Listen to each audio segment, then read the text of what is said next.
సంప్రదించి టీడీపీ నేతలు మాట్లాడుతున్నారు. లైవ్ లో చూద్దాం. స్టేషన్కి వెళ్ళిన తర్వాత మాత్రమే డైరెక్ట్గా స్టేషన్ దగ్గరికి పట్టాభి గారు వచ్చారు. మేము ఆఫీస్లో దాదాపుగా ఒక అరగంట పైబడి మేమందరం కూర్చుని డిస్కషన్ చేసి ఈ కేసు రాయటం, అదేవిధంగా అక్కడ సత్యవర్ధన్ కూడా ఆ కంప్యూటర్ ఆపరేటర్గా ఆ పేపర్ కావాలంటే మంచి కావాలంటే కూడా తను కూడా అక్కడ ఉన్నాడు. మేము కేసు పెడతా ఉన్నాం. ఎస్ఐ గారు సిఐ గారు నిలబడి ఉన్నారు స్టేషన్ ముందర. మేము పట్టాభి గారు వచ్చారు, మాట్లాడి చెబుతున్నాం. లోనకు కూడా వెళ్ళా, బయటే నుంచున్నాం. ఈ లోపల సిఐ గారికి ఫోన్ వచ్చింది, మాకు కూడా ఫోన్ వచ్చింది, పట్టాభి గారికి అందరికీ ఒకేసారి. ఆఫీసుని మీద వంశీ వచ్చి దాడి చేపించేస్తున్నాడు, దాదాపుగా 100-150 మంది ఉండారని చెప్పి ఫోన్ రావటం జరిగింది. మేము వెంటనే ఆ కేసు ఇచ్చి, మాలో కొంతమంది మేము ఇక్కడ ధర్నా చేద్దాం అనుకుంటే కాదు, మన కార్యాలయం ఆ విధంగా అవుతూ ఉంటే మనం ఇక్కడ ఎందుకు ఉండాలని కొంతమంది పట్టాభి గారు కానీ ఆ రోజు అక్కడ ఉండే మండల పార్టీ అధ్యక్షులందరూ అన్నప్పుడు నేను ఎందుకన్నానంటే ఈ మాట, 100-150 మంది ఉండారు, మనం తక్కువ మంది ఉండాం, దాడి చేశారు, మన మీద కూడా దాడి చేస్తారని మనం అన్నా. సరే ఏమైనా సరే వెళ్దాం అనుకున్న అందరం ఒక మాట తీసుకుని రోడ్డు ఎక్కాం. ఎక్కిన మరుక్షణం కర్రలు, రాడ్లు, కత్తులు పట్టాభి గారిని చూడటమే ఎగబడిపోయారు. అదృష్టం ఏంటంటే ఆ రోజున పట్టాభి గారికి బాడీ గార్డ్స్ ఉండారు, కారు కూడా వెంటనే నడిపిస్తా ఉన్నాడు. ఎప్పుడైతే వాళ్ళు దాడి చేశారో పట్టాభి గారిని వెంటనే బాడీ గార్డ్స్ కారులోకి తోసేయటం, వెంటనే కారు వెళ్ళిపోవటం జరిగింది. మేము అక్కడే ఉన్నాం. ఈ లోపల విపరీతంగా రాళ్ళు వేశారు. మొట్టమొదటిగా అక్కడ లక్ష్మి అనే తెలుగుదే మహిళా నాయకురాలని కొట్టడం, ఆవిడ పడిపోవటం, బ్లడ్ కారి పడిపోవటం జరిగింది. మేమందరం కూడా అక్కడి నుంచి ఆవిడని తీసుకుని కార్యాలయం వైపుకి చల్లాచెదురైపోయాం. ఉండదే 20-25 మంది. వాళ్ళ ముందర ఎక్కడో చూసి చాలామంది చల్లాచెదురైపోయారు. మేము పార్టీ కార్యాలయం 5 సంవత్సరాలు మీరు అరాచకాలు చేశారే, అక్రమ కేసులు పెట్టారే, అరెస్టులు చేశారే. ఇక్కడ మొత్తం సాక్ష్యాలతో సహా మీరు చేసినటువంటి కార్యక్రమాలన్నీ కూడా కనబడతా ఉన్నాయి. ఇవాళ ఆ కేసులో అతను అరెస్ట్ చేస్తే ఇవాళ మీరు వచ్చి బెదిరించి భయభ్రాంతులు చేయాలని చూస్తారా? జరగదు. కృష్ణా జిల్లాలో జరగదు, ఎక్కడ కూడా జరగదు. ఈ రాష్ట్రంలో ఎక్కడా కూడా మీ బెదిరింపులకు భయపడం. ప్రజాస్వామ్యబద్ధంగా గౌరవ ముఖ్యమంత్రి చంద్రబాబు నాయుడు గారి నాయకత్వంలో నిజంగా మేము కక్షపూరితంగా చేయాలంటే వచ్చిన 1-2 నెలల్లోనే అందరిని అరెస్ట్ చేసేవాళ్ళం. మాకు ఆలోచన లేదు. ప్రజాస్వామ్యబద్ధంగానే విచారణ జరిపిస్తాం. ఎవరైతే దీంట్లో బాధ్యులయ్యారో వాళ్ళందరి మీద చర్యలు తీసుకుంటాం. మొత్తం అందరూ మాట్లాడు.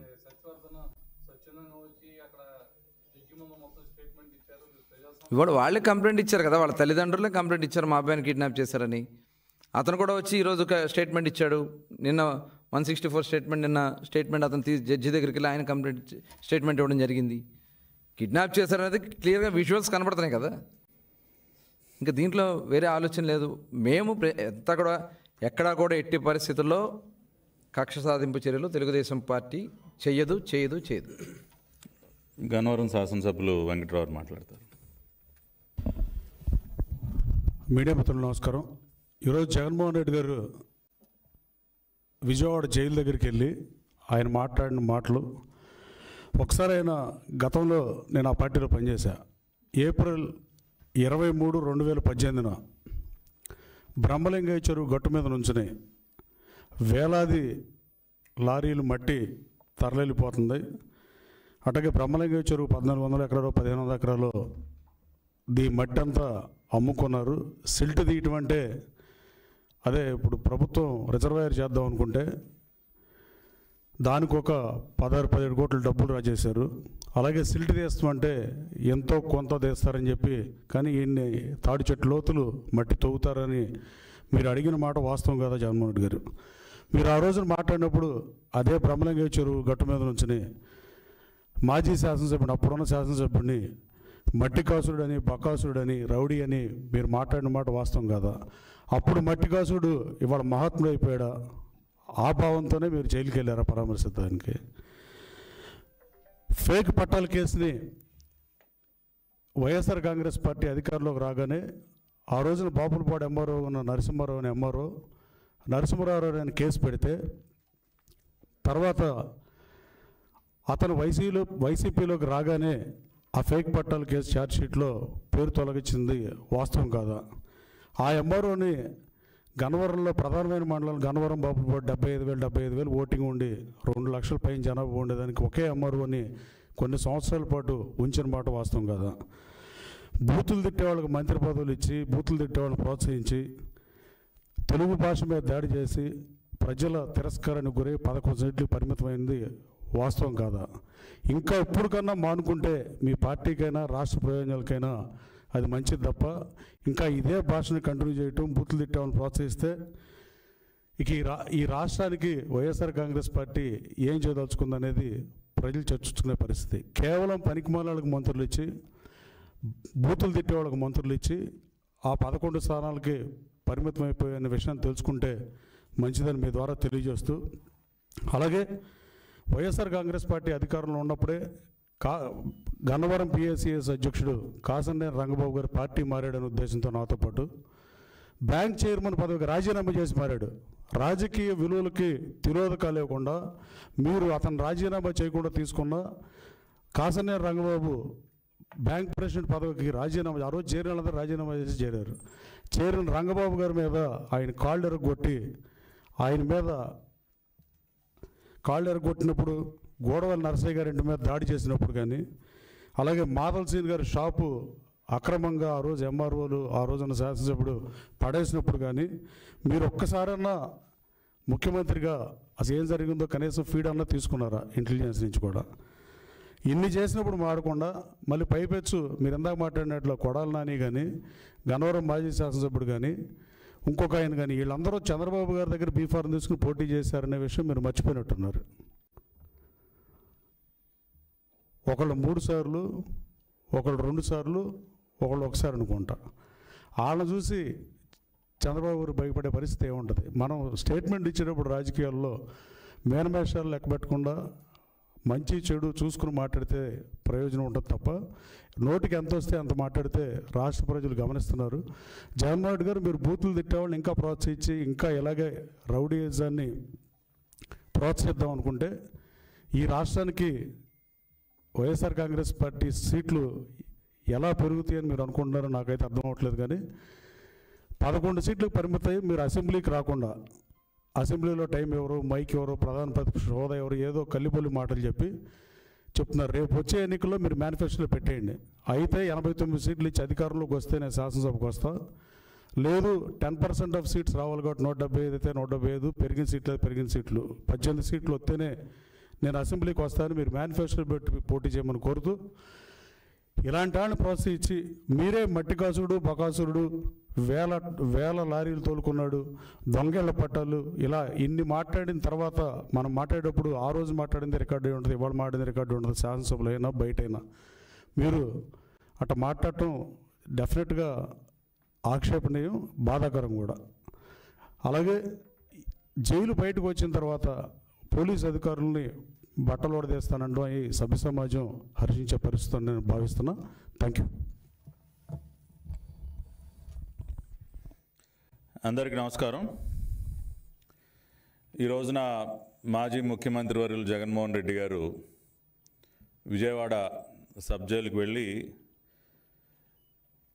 ఒక దళిత యువకుడిని కిడ్నాప్ చేసి బెదిరించి తప్పుడు వాంగ్మూలం ఇచ్చే విధంగా చేసినటువంటి ఒక వ్యక్తి వల్లభనేని వంశీని పరామర్శించడానికి వెళ్ళి మామూలుగానే మీడియా ముందుకు వచ్చి పచ్చి అబద్ధాలు మాట్లాడారు.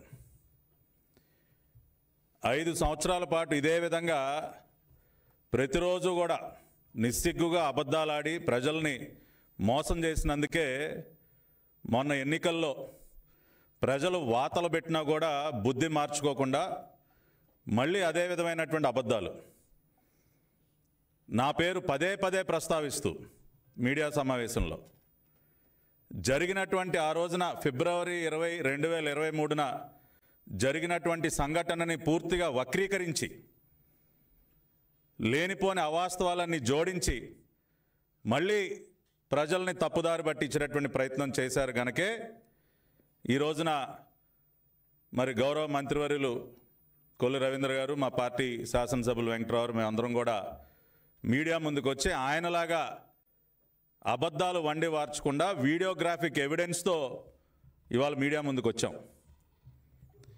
ఇవాళ ఏం మాట్లాడుతూ ఉన్నారు జగన్మోహన్ రెడ్డి గారు? మీరు నేను అకారణంగా ఆ రోజున గన్నవరం వెళ్ళానా? సందర్భం లేకపోయినా రెచ్చగొట్టానంట. దాదాపు 200-300 మందిని వెంట పెట్టుకుని వైఎస్ఆర్సీపీ పార్టీ కార్యాలయం పైకి దాడి చేయడానికి వెళ్ళానంట. అసలు జరిగినటువంటి వాస్తవం గురించి మాట్లాడుకుంటే, ఇక్కడే నా పక్కన మా పార్టీ సీనియర్ బీసీ నాయకులు దొంతు చిన్నా గారు ఉన్నారు.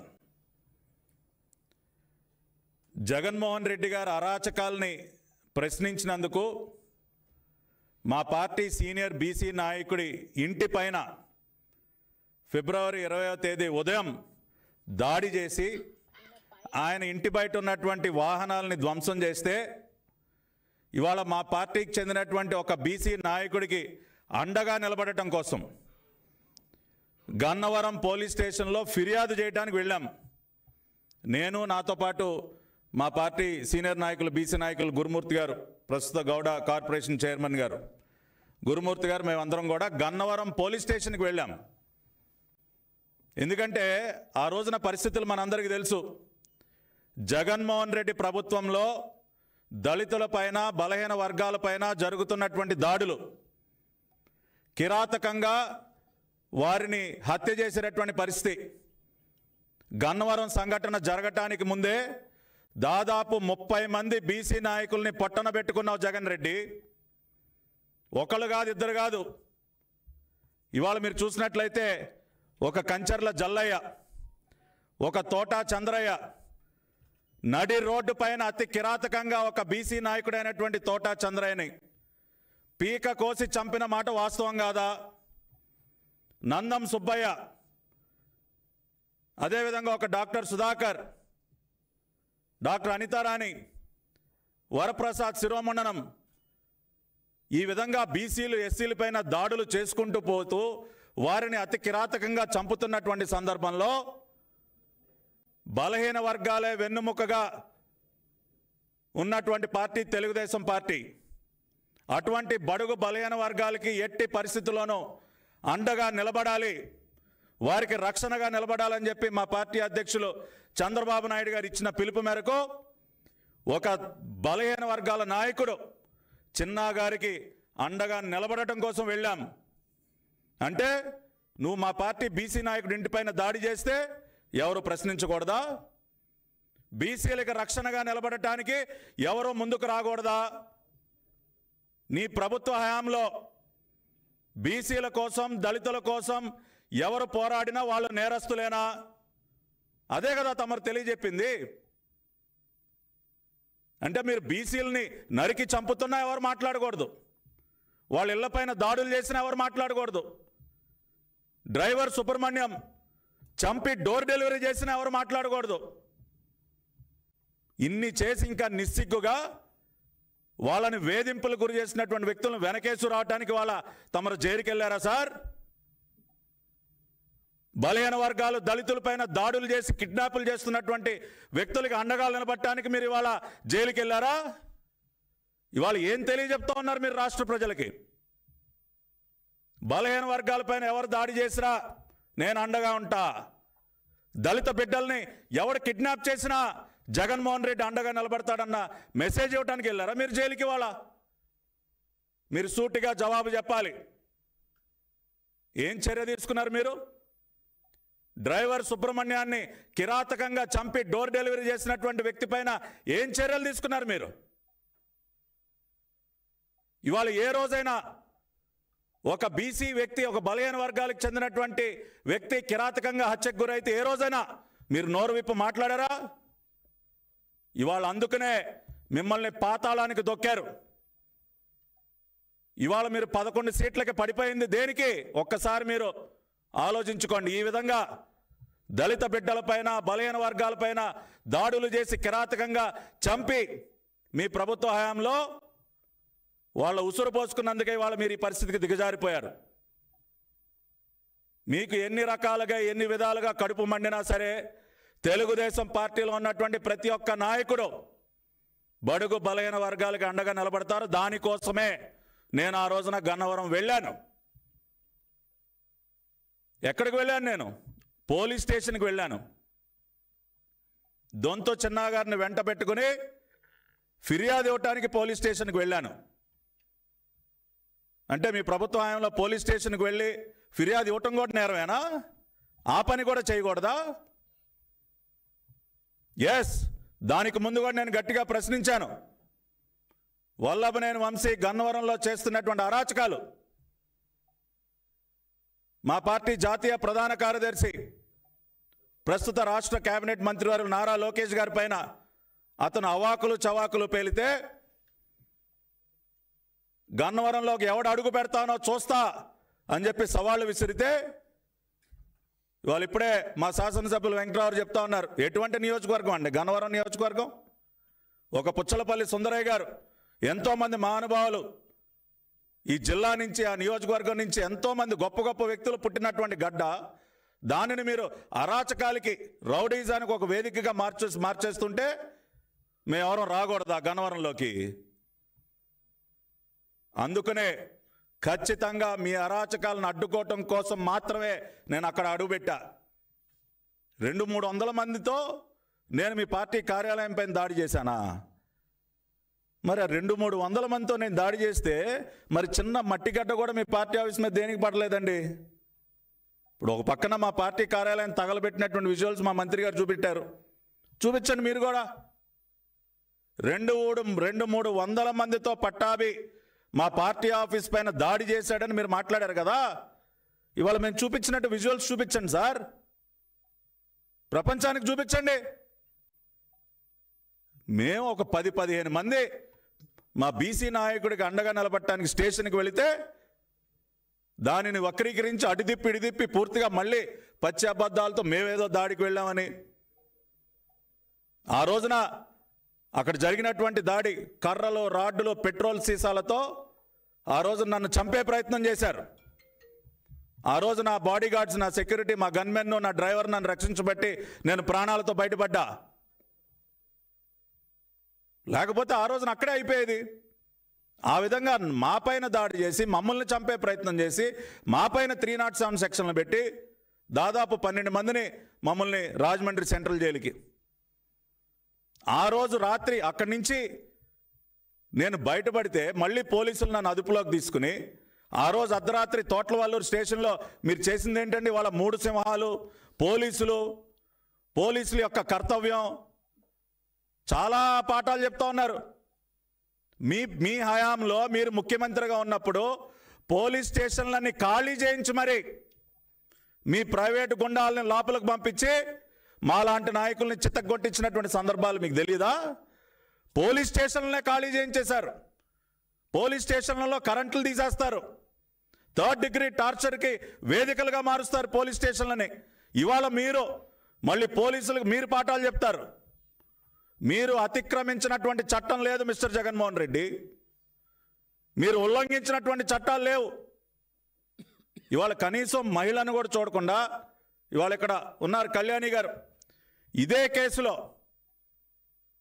ఏప్రిల్లో ఆవిడ ఇంటికి వెళ్ళి కనీసం ఆవిడ నేను రెడీ అయ్యే దుస్తులు మార్చుకుని వస్తానన్నా సరే వినకుండా ఆవిడ బెడ్రూమ్లోకి వెళ్ళి ఆవిడని బలవంతంగా బయటికి తీసుకొచ్చినటువంటి సంఘటన మీకు తెలీదా?